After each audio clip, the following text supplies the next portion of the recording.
Assalamualaikum warahmatullahi wabarakatuh. Salam dan bahagia. Pada video kali ini, saya Vera Dwi Putri, guru SMA Negeri 5 Lubuk Linggau, calon guru penggerak Angkatan 11 Kota Lubuk Linggau, Provinsi Sumatera Selatan, akan menyajikan jurnal refleksi Dwi mingguan modul 1.2, yaitu nilai-nilai dan peran guru penggerak serta aktivitas konkret dalam pengamalannya. Adapun model refleksi yang saya gunakan adalah model 4F, yaitu PEX peristiwa, feelings perasaan, findings pembelajaran, dan futures penerapan.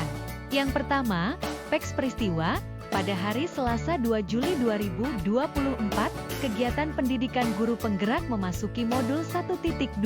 Tahap ini dimulai dengan kegiatan mulai diri. Dalam hal ini kegiatan mandiri yang saya lakukan sebagai berikut. Yang pertama, membuat diagram trapesium usia, yang berisikan peristiwa yang terjadi pada diri saya pribadi baik peristiwa positif ataupun negatif yang terjadi selama masa sekolah. Kedua, mengidentifikasi nilai-nilai dalam diri saya yang membantu saya menggerakkan murid, rekan guru, dan komunitas sekolah.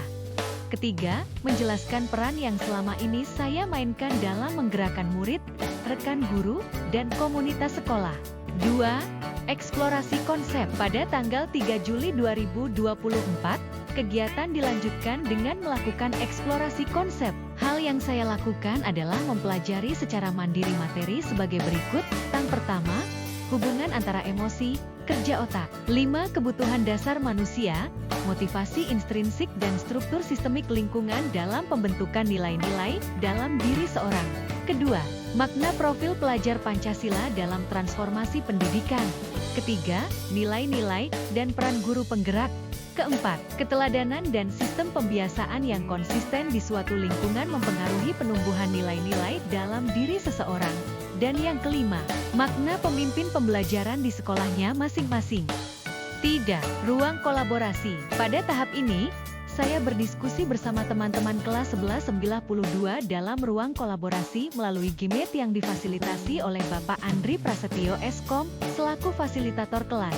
Kemudian kami dibagi lagi menjadi 3 kelompok, dalam hal ini saya berada di kelompok 3 yang terdiri dari Bapak Alius Guntoro Hadi, Anfi Meiza, dan saya sendiri. Di sini kita berdiskusi ringan namun sangat bermakna bagi saya, karena dapat berbagi pandangan dengan ceria mengenai nilai-nilai guru penggerak. Dari hasil diskusi ini, kami sepakat menekankan nilai kolaboratif dalam kegiatan festival seni, kewirausahaan dan amal dengan memberi tema kegiatan yaitu Education Fair. Selanjutnya, kegiatan presentasi. Pada tanggal 8 Juli 2024, kegiatan dilanjutkan dengan presentasi hasil diskusi kelompok. Dalam ruang kolaborasi ini, kami diberi kesempatan mempresentasikan hasil diskusi kami pada sesi ketiga. Setelah presentasi dan diskusi berakhir, kami diarahkan oleh fasilitator untuk saling berkirim surat kepada rekan yang menginspirasi di grup WhatsApp. Adapun hasil dan masukan teman-teman selama diskusi menjadi tagihan tugas yang akan dikumpulkan due date 11 Juli 2024 pukul 23.59 WIB. 4. Demonstrasi kontekstual. Pada tahap demonstrasi kontekstual ini, saya membuat tugas dalam bentuk video mengenai penerapan nilai-nilai dan peran guru penggerak serta aktivitas yang sudah dan akan saya lakukan jika saya menjadi guru penggerak. Tugas tersebut saya unggah di Google Drive dan channel YouTube saya. Selanjutnya, pada hari Kamis 12 Juli 2024, saya mengikuti kegiatan elaborasi pemahaman yang dipandu oleh Bapak Komar SPD selaku instruktur. Yang keenam, koneksi antar materi. Pada kegiatan koneksi antar materi ini, saya mengerjakan tugas dengan menggunakan model 4F lalu saya upload di Google Drive dan YouTube. Feelings, perasaan. Saat mempelajari modul 1.2 ini, saya sangat senang banyak mendapatkan pencerahan, berbagi pandangan dan solusi mengenai konsep nilai-nilai dan peran guru penggerak. Saya bertitik asa bahwa diri saya belum menjadi guru yang baik dalam mengimplementasi pembelajaran berpihak pada murid. Saya merasa belum sepenuhnya memberikan pelayanan serta memfasilitasi belajar sesuai kebutuhan, yang menjadi kunci penting dalam menciptakan lingkungan pembelajaran yang inklusif dan bermakna. Findings, pembelajaran. Banyak sekali pembelajaran yang saya dapatkan setelah mempelajari modul 1.2 antara lain, memahami bagaimana kerja otak dalam berpikir. Sistem berpikir manusia terdiri dari berpikir cepat dan berpikir lambat. Sistem berpikir cepat dianalogikan seperti saat kita menuruni anak tangga eskalator yang bergerak turun bergerak tanpa sadar, dan energi dapat terkonvergensi. Sedangkan berpikir lambat seperti kita menaiki tangga eskalator yang bergerak turun membutuhkan banyak energi, dan jika kita terhenti akan ikut turun mengikuti eskalator.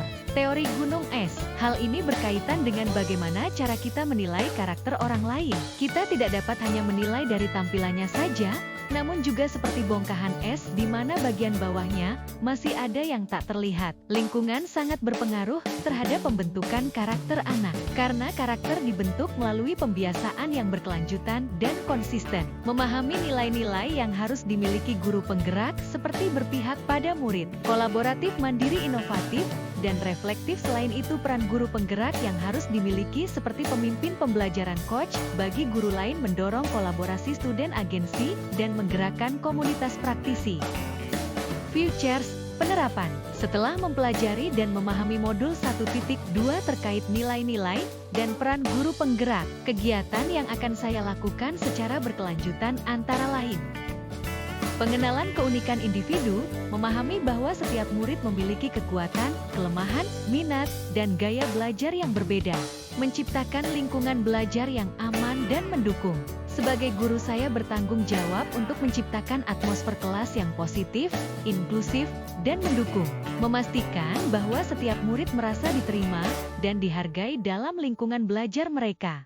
Pembelajaran diferensiasi. Kegiatan ini berupa menyesuaikan pendekatan pembelajaran murid. Saya dapat merancang tugas-tugas yang berbeda untuk tingkat kesulitan yang beragam, menyediakan bahan bacaan tambahan sesuai minat, atau menggunakan berbagai metode pengajaran untuk memenuhi gaya belajar yang berbeda. Memberikan umpan balik yang konstruktif. Ini bisa dilakukan dengan memberikan umpan balik yang mendalam dan spesifik kepada murid, baik secara lisan maupun tertulis. Mendorong diskusi dan kerja kelompok. Mengadakan sesi diskusi kelompok untuk mengeksplorasi perspektif yang berbeda tentang topik tertentu dalam mata pelajaran. Pembelajaran berbasis proyek. Meminta murid-murid untuk merancang proyek kolaboratif yang menggabungkan pengetahuan dari berbagai mata pelajaran. Kolaborasi dengan komunitas, yaitu dengan berbagi praktik baik. Mendukung keterlibatan orang tua, wali, dan masyarakat. Dengan melibatkan orang tua atau masyarakat dalam proyek atau kegiatan yang melibatkan kolaborasi. Untuk mendukung pengalaman belajar murid di rumah dan di sekolah. Pembelajaran berbasis masalah. Memulai pembelajaran dari tantangan atau masalah nyata untuk mengembangkan keterampilan analisis dan solusi. Pembelajaran berbasis teknologi, yaitu memanfaatkan teknologi seperti multimedia interaktif, digital video, animasi, penggunaan teknologi AI dan sebagainya yang dapat menunjang pembelajaran menjadi efektif dan efisien sekaligus menyenangkan. Pembelajaran berbasis permainan, yaitu menggunakan permainan atau simulasi interaktif untuk mengajarkan konsep-konsep akademis dan kehidupan nyata. Inisiatif kolaborasi, dengan mengambil inisiatif untuk bekerja sama, diskusi profesional, atau proyek kolaboratif. Pengembangan profesional mandiri.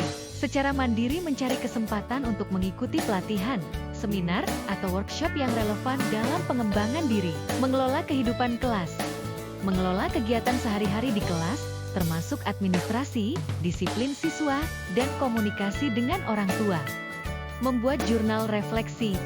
Saya dapat menyimpan jurnal atau catatan harian yang mencatat pengalaman saya setelah setiap sesi pengajaran. Ini dilakukan dengan mencatat apa yang berhasil, tantangan yang dihadapi, strategi yang digunakan, serta reaksi dan kemajuan murid. Dan yang terakhir, refleksi hasil supervisi. Refleksi hasil supervisi tidak berhenti pada implementasi tindakan perbaikan. Saya harus secara teratur merefleksikan dampak perubahan tersebut, mengevaluasi kesuksesan, dan terus menyesuaikan praktik pengajaran saya sesuai dengan perubahan kebutuhan murid dan dinamika kelas.